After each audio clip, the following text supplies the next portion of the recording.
All right. I'm still coming through, right? Okay. Hello, everyone, and welcome to this iteration of our Optimus seminars. Today, I have the pleasure to introduce Associate Professor Yi Mei from the Victoria University of Wellington in New Zealand. There's a little later for him than for us, but goodbye. And he's going to be speaking to us today about applying evolutionary ideas to the design of optimization algorithms. Yep. Go ahead and get started. Okay, thank you very much. And first, I would like to thank Optima, Helen invitation, and also Jeff's introduction.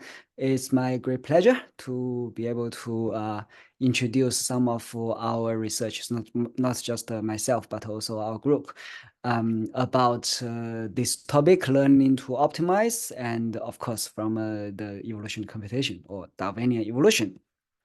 So I'm from Wellington, New Zealand.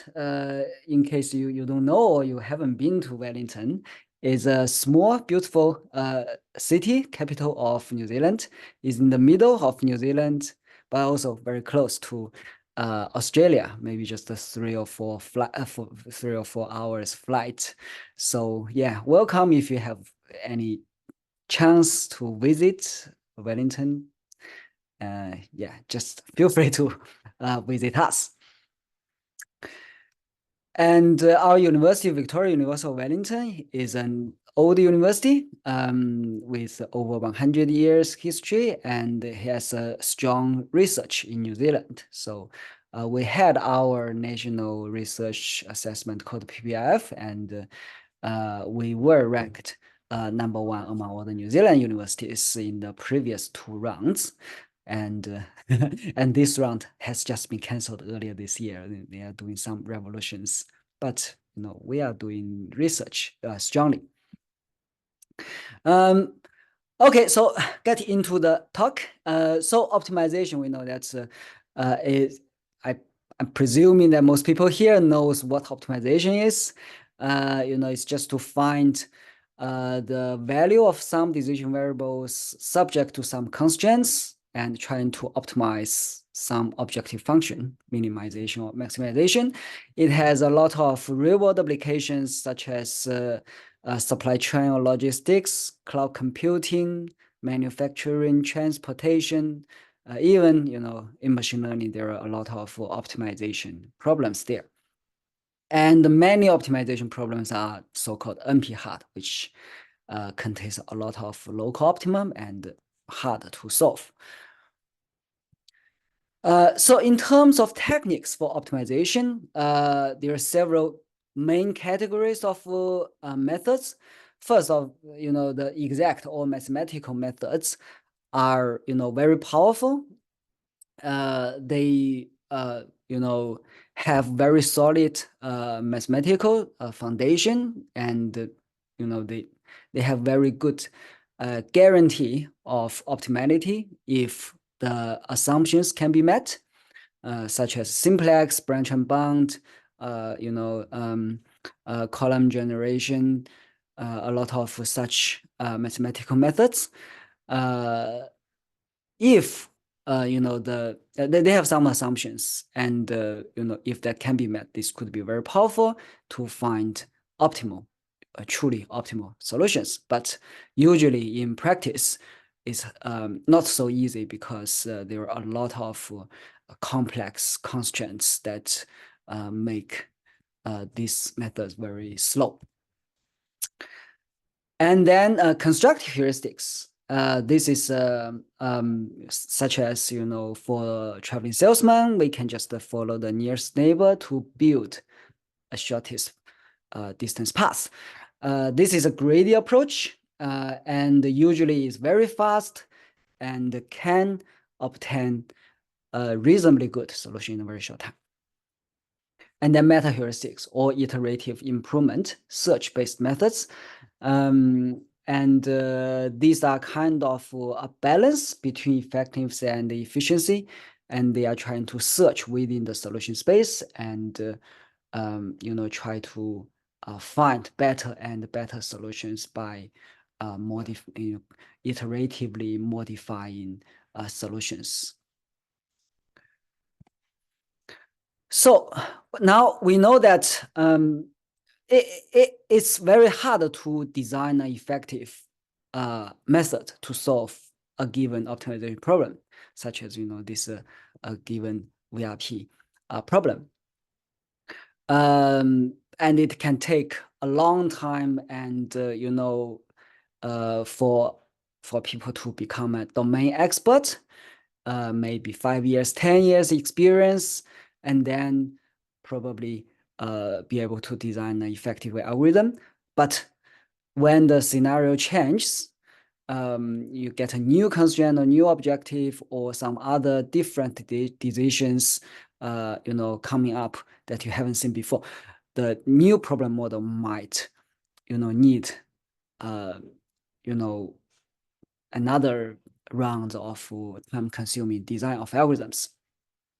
So we are actually facing the lack of domain experts to design every single optimization problem that we face in the real world. So this comes to the motivation of can we use machine learning to replace the domain experts?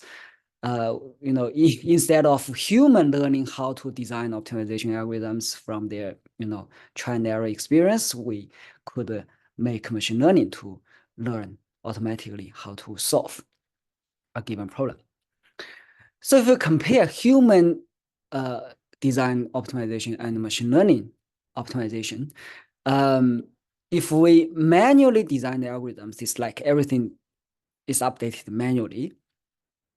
And we first manually design the algorithm and evaluate by applying to some problem instances, and then get the feedback. And we look at the results, which instances are good, which might be not so good, and we trying to analyze the reasons and then manually change the design to try to fix and improve the performance. Everything is manually, and it includes a lot of trial and error. And if we do the machine learning based automatic algorithm design, and everything is automatic, so the machine learning will come up with the algorithm and then evaluate this algorithm on a set of training instances, and then receive the feedback, such as the fitness or gradient, or some quality measures of from the training evaluation, and then use this information to automatically update the design of the algorithm. Essentially, this is actually to search in a space of possible algorithms. But if we consider all the possible algorithms, obviously that would be too large. There could be, infinite number of possible different algorithms.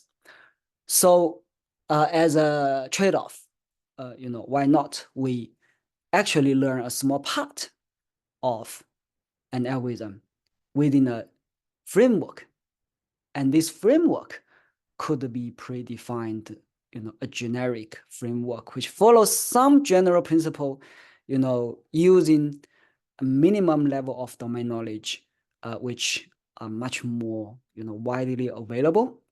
But then let's say we learn a small part of heuristics within this framework.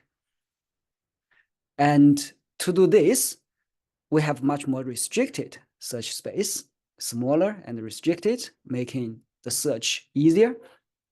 And we have more predictable performance because, we have this predefined framework, and then, it should not be too much, further away from how this framework could behave. So this is how, we just try different types of heuristics within the same framework. And this framework can take an input instance and output a solution. And different heuristics, when we're replacing this, by one of these possible heuristics, it will be a different algorithm. And some examples, if we learn TSP heuristic, and this is a very simple framework which starts from a city or a node, and then at each step, it will select an unvisited node to visit next. And this framework will repeatedly find, select the next node and append to the end of the tour until all the nodes have been visited. So this is a very, simple and intuitive framework to build a TSP tool. But then in this framework, machine learning can learn the heuristic to select the next node. Another example is actually to learn how to design guided local search. And we know the guided local search is an iterative improvement, and it starts with a random initialization and then follow a local search. And when the local search reaches the local optimum, it will find some components in the solution. For example, in VRP, there will be some edges in the solution to penalize. And after the penalization, the search finish landscape will change. And the local optimum might become not a local optimum after the penalization. And then it can jump out of the local optimum and move to other regions. And here in this guided local search, how to find the edge or the component to penalize? It uses a so-called utility function. And this utility function in the manual design, it takes some features, the number of penalization, it has been, a number of times it has been penalized, and also its cost, some manual features and with a fixed structure. But again, we can actually use machine learning to learn the utility function. So these are some examples of how we could actually have a good trade-off between, the search, huge search space, and also the flexibility of what kind of algorithms that we can let machine learning to search to design. And how do we search for the best heuristic? Even within the framework, we have a space of heuristics. And we could start with an initial heuristics, and then if we follow some kind of gradient, if gradient will be available, we can modify the heuristic and, towards a direction which could possibly be better, and so on and so forth. We repeat these movements until we find the best.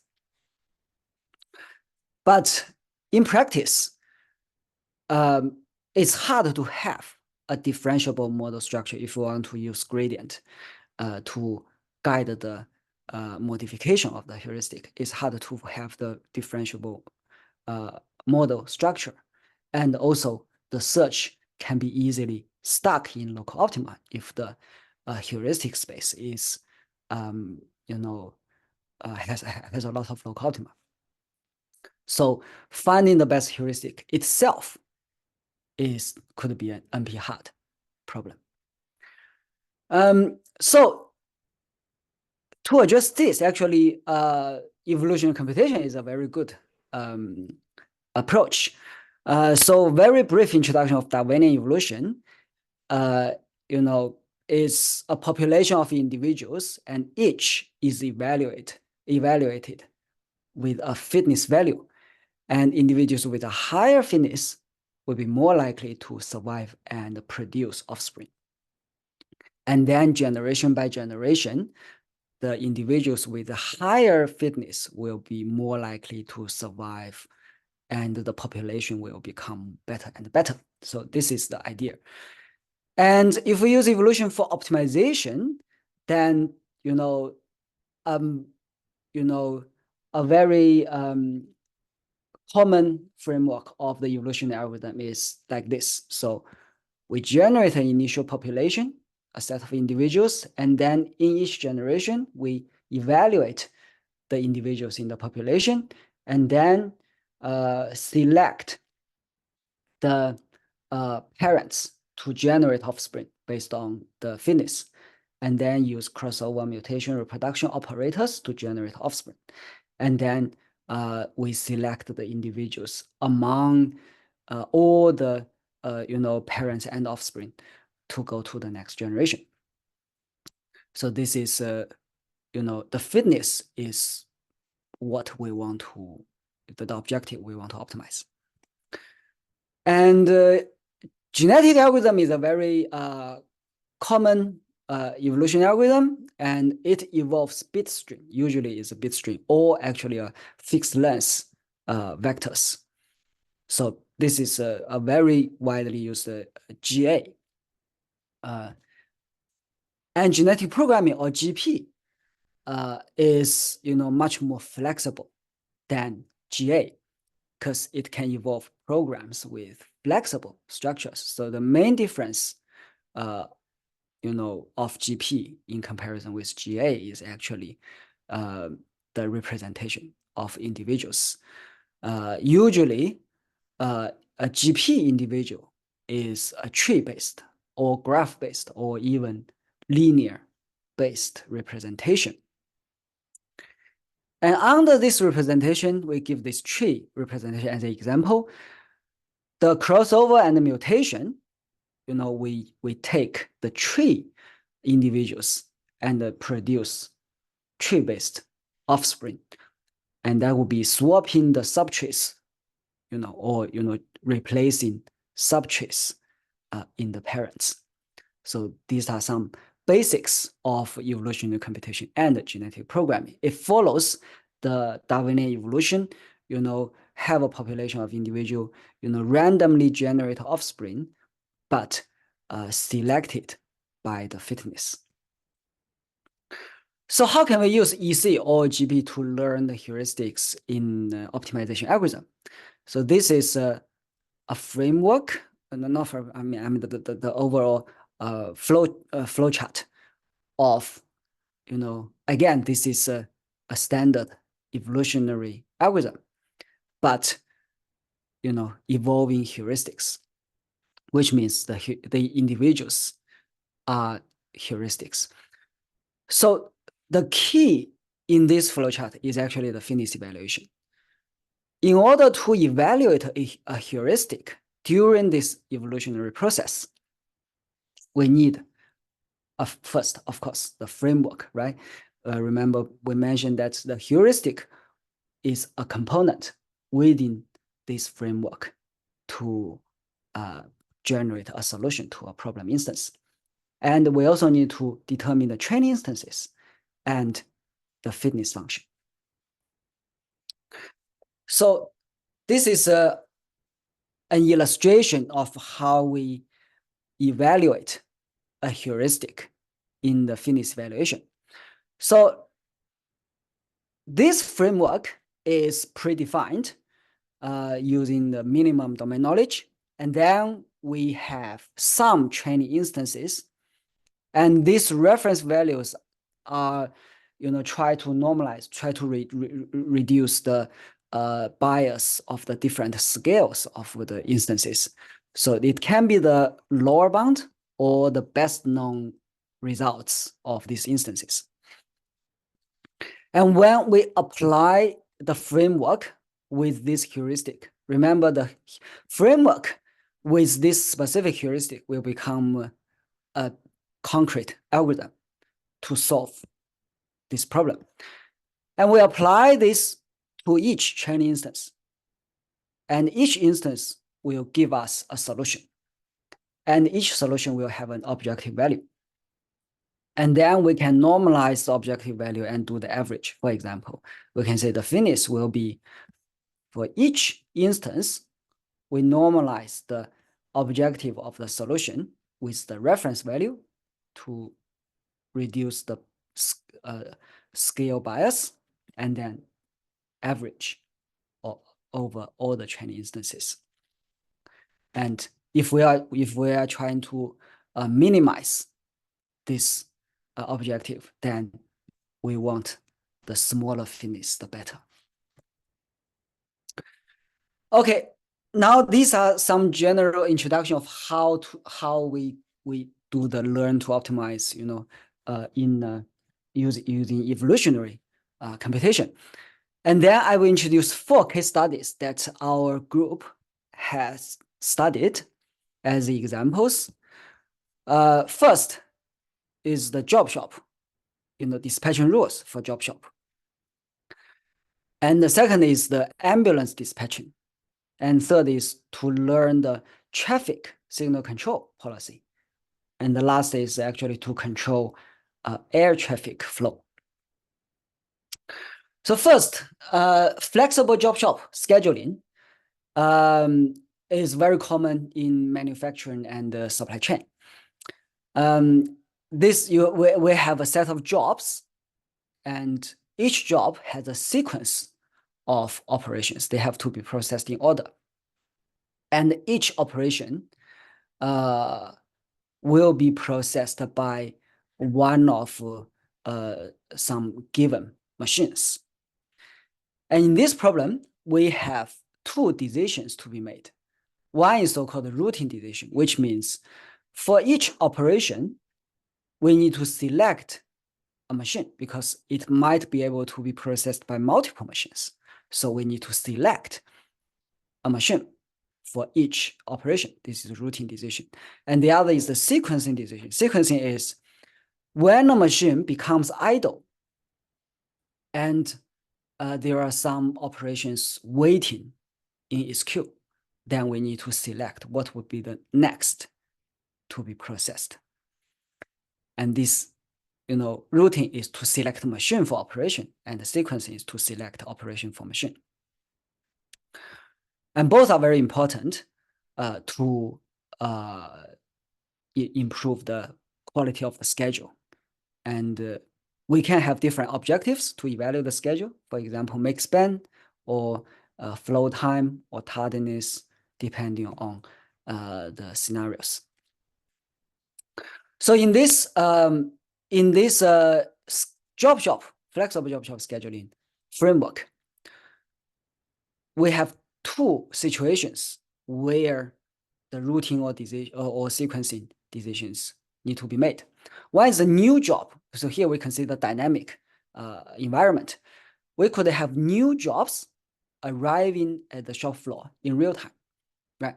So whenever a new job arrives, we need to select a machine to process its first operation, because the first operation can start anytime. So we need to select a machine, and this is the routine decision. And second situation is when a machine completes an operation, then they will trigger, both decisions. On one hand, this machine completes an operation and it becomes idle. So we need to select the next operation for this idle machine. This is sequencing decision. At the same time, when this operation is completed, then its successor operation can start being processed. Then we need to select a machine for this successor operation. So so this is a framework when we're making these decisions, when we need to make routine and sequencing decisions. And whenever we want to make a decision, we take the state. For example, if we want to make a routine decision, we have multiple machines and each machine has features. And also we have some other global features. And we input these features into a GP rule. So let's say we are trying to evaluate a given GP rule. And the GP rule will take all these features. And then for each machine, this GP rule will output a so-called priority. And from this priority, we say, okay, we will select the machine with the highest priority, which is machine 1. So this is an example of how we make routine decision. So this is the framework of, that's this GP rule to be learned that will work within. So we use the GP, we use this framework evaluation for the fitness evaluation, and we iteratively improve the GP rule during the process. And for the scheduling heuristic or dispatching rule, we use the tree-based representation, and the leaf nodes would be the common features of jobs machines and the job shop, and the non-leaf nodes will be how we combining these features. Some examples here is the common manually designed shortest processing time could be represented. This is a possible GP individual for shortest processing time. And this is another manually designed advanced dispatching rule can also be represented in a tree structure, which is a possible individual during GP. And it can also have other possible, possible rules that that human couldn't design manually. And some results show that for both static and dynamic problems, we reach some promising results.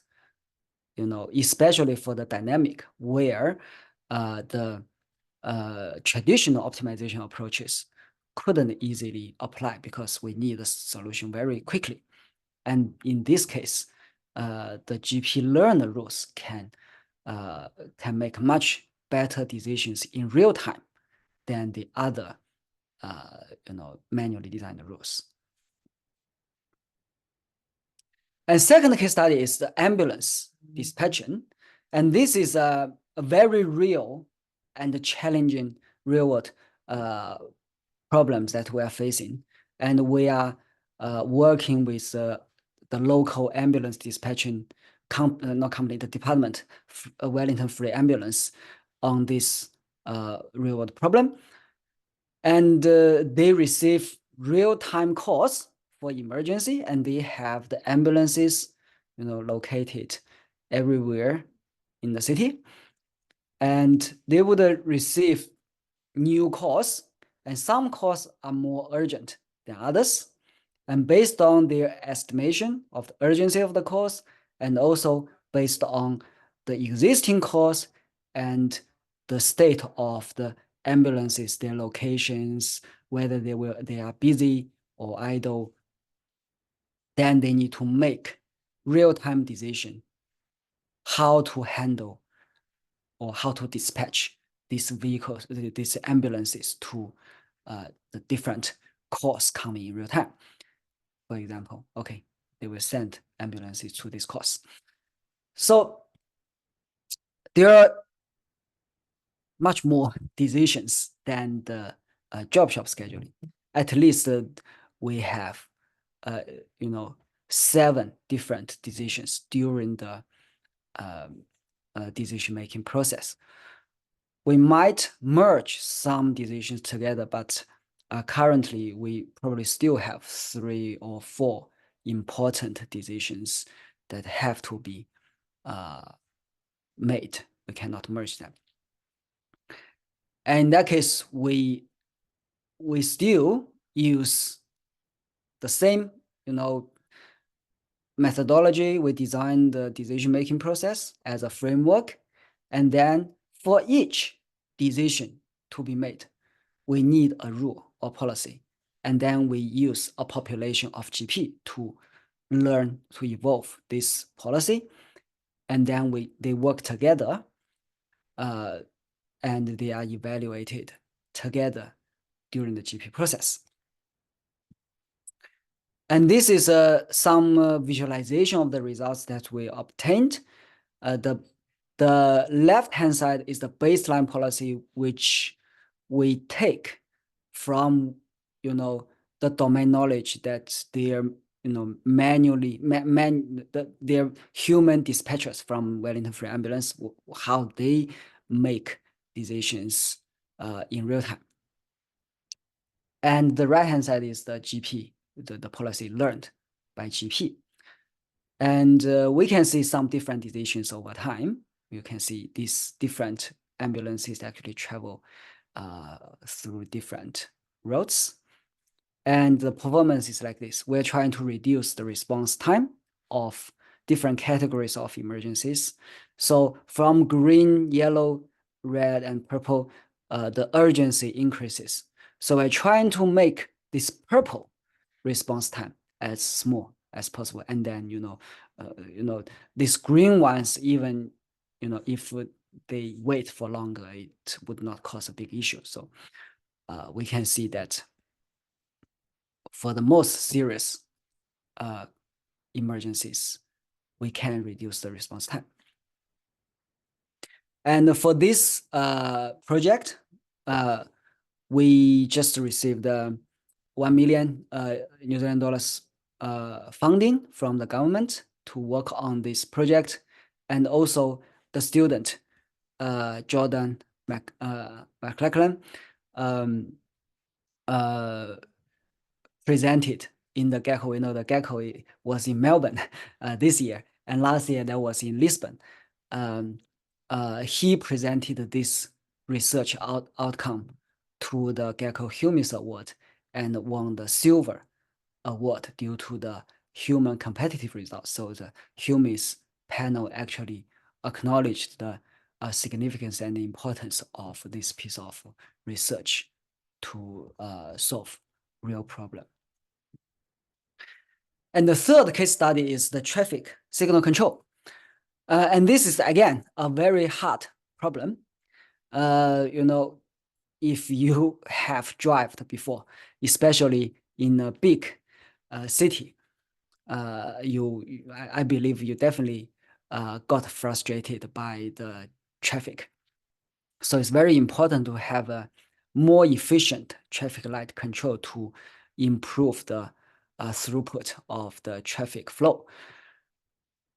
This is also a very hard problem, and it's also a very dynamic, real-time control decision making. And for this problem, some existing studies have been done, and many using reinforcement learning to learn the policy. And here we're trying to use GP to learn the policy. And the idea is to have this we call phases. And each phase means a pair of directions. For example, this direction means from left to right, from right to left. These two straight directions are green, and all the others are red, and so on and so forth. So there are 8 different phases, possible phases that we can select, and only one of them can be allowed, and all the others should be red. So at each state, we need to decide. For example, this is the decision-making process or the framework that our policy works within. For each intersection, we need to decide, okay, what would be the next phase among these 8 phases? And from these 8 phases, each phase will have some features, and it has 2 turn movements, and each turn movement, this direction, has features. And all these features are concatenated together as the inputs of the GP tree. And then the GP tree will output the priority of the phase. And then we will select the phase with the largest or the highest priority or most urgent phase to be turned green. And within this, and this will be used for the fitness evaluation. And this is the general GP search process. So we use this to learn the traffic signal control policy. And our results are compared with first the fixed time. Fixed time is still many places are using this, traffic control policy. So, each phase just activated for a fixed period of time. And we also compared with the current commonly used, or actually one of the best reinforcement learning method that learns the traffic control policy called MP light, max pressure light. And we also compare with the max pressure, which is actually a very good manually designed policy. They estimate the pressure, like the number of waiting vehicles, or they collect the information on each road and turn that into a so-called pressure of the road, and they will turn the road with the maximum pressure to green light. And our GP method is called the GP light. So we can see, the travel or waiting time of the vehicles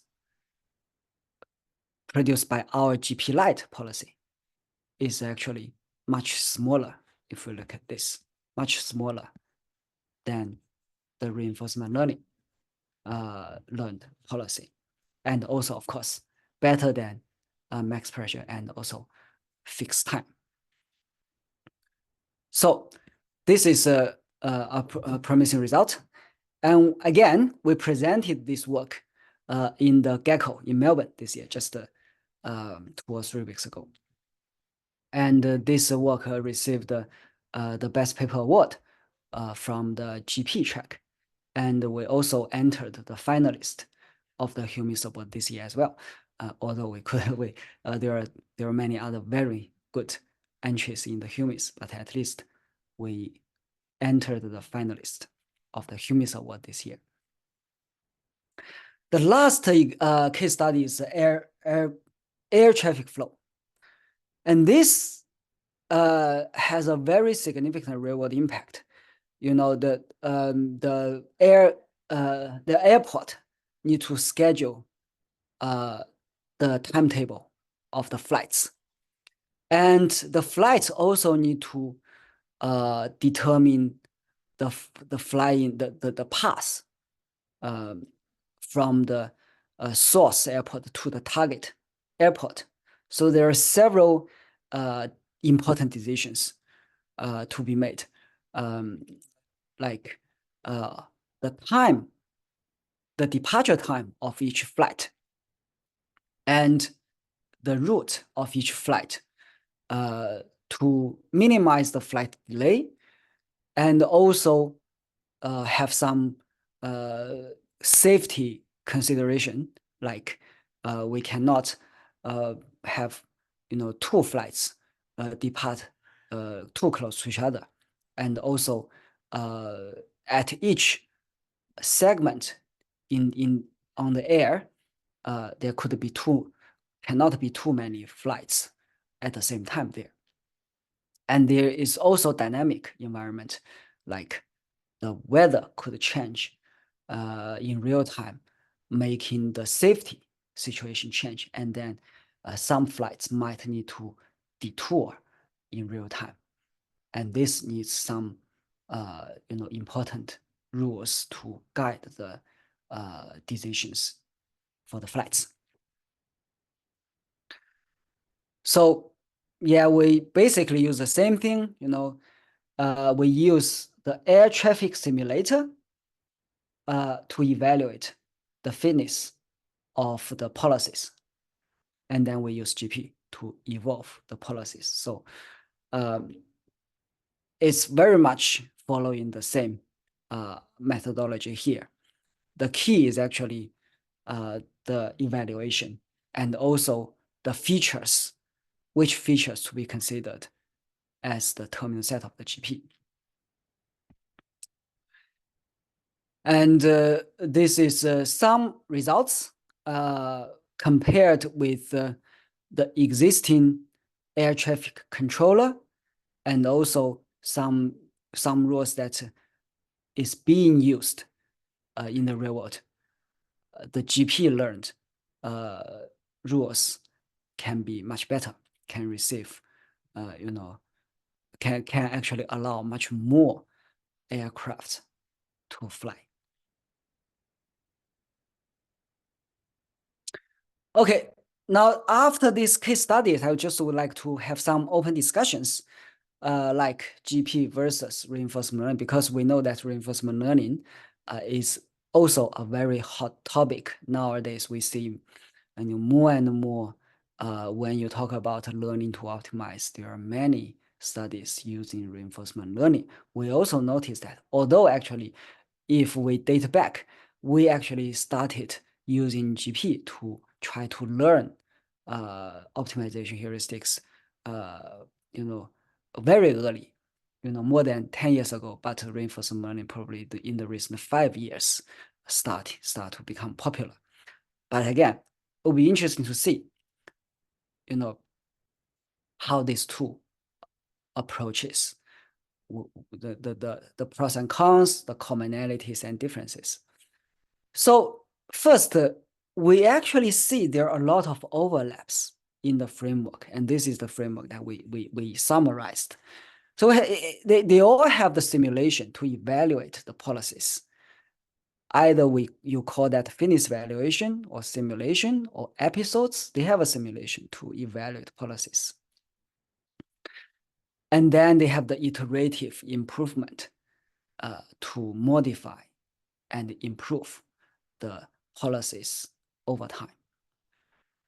So there are a lot of overlaps in how you learn, but also there are many differences between GP and reinforcement. First is actually the definition of actions. And most reinforcement learning methods, they have this end-to-end framework where they have fixed number of actions. For example, in the job shop scheduling, what would be the actions? They might say, okay, the actions could be all the possible operations. And then, every time they will evaluate the actions and select the next action, which will be selecting the next operation. And for the dynamic environment, the action, they cannot enumerate all the jobs because there are some new jobs that are unknown in advance, and they need to design actions in a different way. And there are different ways of designing actions. One is actually they select among some predefined manual rules, which means in each different state, the reinforcement learns the policy to select from a predefined set of manual rules to use. And also reward is different. In GP, the objective is all you need. You just finish the simulation and use the final objective as a fitness or reward. But reinforcement really need to have a very good reward, because the reward will affect the quality of intermediate states. So there could be, if the reward is not properly designed, the reinforcement cannot work well. And last is, of course, the representation. GP usually tree-based or linear-based, but in reinforcement learning, the traditional is table-based, but the deep reinforcement learning, they have neural network representation. So we also did some preliminary comparison. We would like to say, okay, now people have done these studies. They have tried GP, they have tried reinforcement learning, but we see no one tried both. And we see no comparative studies to compare, the GP with reinforcement learning. So it's just a wondering, what if we just, we try, given the problem, we can use either reinforcement or GP to learn the policies. And then we see which can learn better policies. And we take this study, actually the reference one, we take their problem, their data sets, and their approach. They are the deep reinforcement learning approach. And then we learn the routine sequencing policies. And we also try GP, which is actually one of our early work, which is pretty standard GP method. We just try GP to learn policies for their problem and their training and test data set and compare with DIL. And these are our results. We actually see, the GP can obtain a much better performance. If I remember correctly, this should be flow time or tardiness. And this we reckon the main reasons the DIL didn't perform so well. Actually, one is the limited action space because they use a predefined pool of manual rules that might restrict the performance of the policy. But usually DIL, we haven't seen much better design than this yet. And the second is the reward function is very important. And it's tricky to design a proper reward function. So this is some limitations that might cause. We're not saying DIL GPU always better than DIL, but at least, in this setting, without advanced and very sophisticated design, it's easier for GP to get promising results. And this paper we published and was selected as a research frontier in IEEE Computation Intelligence magazine. And some more work. This is based on the idea, okay, now DIL, we notice that manually select a pool of predefined rules as the actions might not be good enough. So why not we use GP to help DIL? We use GP to learn a diverse set of good scheduling heuristics as an action. And then we use the GP learned actions to help DIL to achieve better results, whether that work or not. And we got some good results. We look at the green points. Green points is ours. And in the 4 different scenarios, we perform best on 2 of them. And the other 2 of them, we were also among the second or third, towards the good side. So in conclusion, in this talk, we introduced how to use evolutionary computation or genetic, particularly genetic programming, to automatically design optimization heuristics. The advantage, there are several advantages. It's gradient free, it doesn't require gradient, and it can easily handle multi-objective. I didn't touch this part today, but we actually also did some work for multi-objective and achieved promising results. And the GP tends to be more interpretable because it's a tree-based, it's a symbolic structure. And I also showed a number of successful applications in the real world. Of course, there should be more applications that we can apply. And in the future, still a lot of potential. We can still further improve the performance, efficiency, and we could also, explainability of the learned model is a big topic. We are currently, doing research in this aspect, try to evolve both effective and explainable GP models. And the lifelong evolution is related to a generality. Again, you know, we cannot predict what kind of problems or instances that will occur in the future. So we cannot enumerate all the possible in the training. So it's, you know, how can we, you know, do the lifelong evolution? You know, when the new problem or instances come, we continue, we keep, you know, adjusting the learned models or heuristics to quickly adapt to the new problems. And hybridization, this could be hybridized with classic mathematical approaches. I know, you know, in Australia, there are some people working on that, you know, try to help mathematical programming, constraint programming, or can help meta heuristics or other traditional machine learning techniques. And finally, I would like to thank, you know, my group, my colleagues, because there's a joint work, you know, with many colleagues. I would like to thank them. And also, if you are interested in collaboration or working with me, please also feel free to keep in touch. Thank you very much.